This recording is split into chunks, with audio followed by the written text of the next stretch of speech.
It's Friday, and we flex on Friday. Brought to you by Greek Yogurt.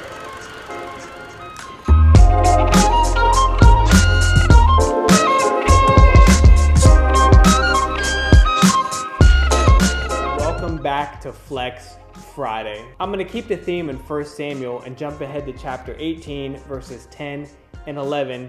We're going to talk more about King Saul, but this time we're going to have David in the picture as well. 1 Samuel chapter 18, verses 10 and 11 reads like this. But Saul had a spear in his hand, and he suddenly hurled it at David, intending to pin him to the wall. But David escaped him twice. David had a very important question to answer, and so do you and I. What do I do when someone throws spears at me? Does it seem weird to you that David did not know the answer to that question?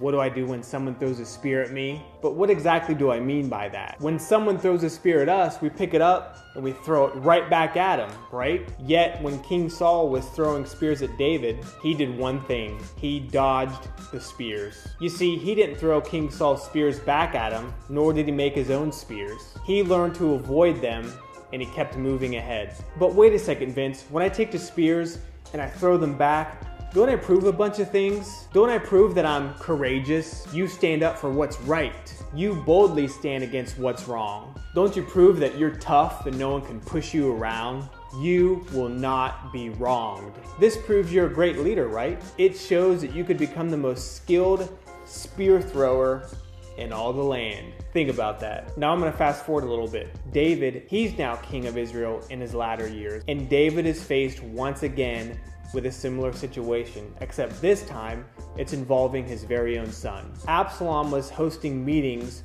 where the men of Israel would get together and discuss what was wrong with the kingdom, what injustices were being done, and how Absalom, if he were king, how he would solve all of the problems. Now David's army leader Joab would have eagerly stopped Absalom and what he was talking about, basically a revolt. But David didn't want that. Remember, he's skilled at avoiding spears, at dodging spears, and he's certainly not going to throw any of his own.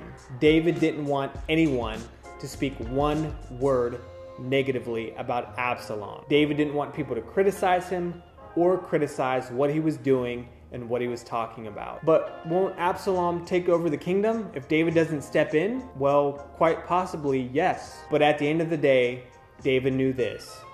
Ultimately, it's God's kingdom. David asked himself the question, doesn't God place who he wants to be king? Doesn't God place who he wants in power, just as he did with David over Saul? So in essence, David would be fighting against God if God had chosen Absalom to now be king. David knew one thing, that if God wanted him to remain in power, he would see to it that David remained king. So let's think about David's heart. David could have easily challenged Saul for the kingdom when he was young, but David chose not to, and God still made him king over Saul. He did no evil towards Saul, even when Saul treated him so harshly. Now fast forward, David's older, his advisors are telling David that he underestimates his enemy.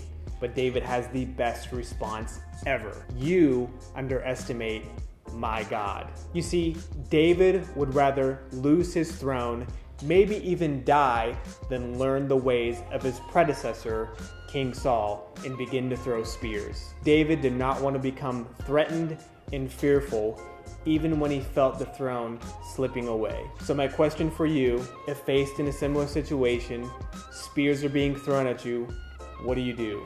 Do you pick them up? Do you throw them back? Do you prove how powerful and strong and mighty you are? Or do you let God do what God does, and he will take care of anything that you need taken care of in your life? I speak from experience. When people throw spears, let them throw spears. Dodge them, duck, dodge, whatever you got to do. Catch them, throw them away, but don't return evil with evil. I'm telling you, if you let God do his work, let God do what he needs to do, pray for your enemies, see that they turn from their ways, God will always take care of you. Have a great Friday, have a great weekend, and we'll see you on Monday for your Monday motivation.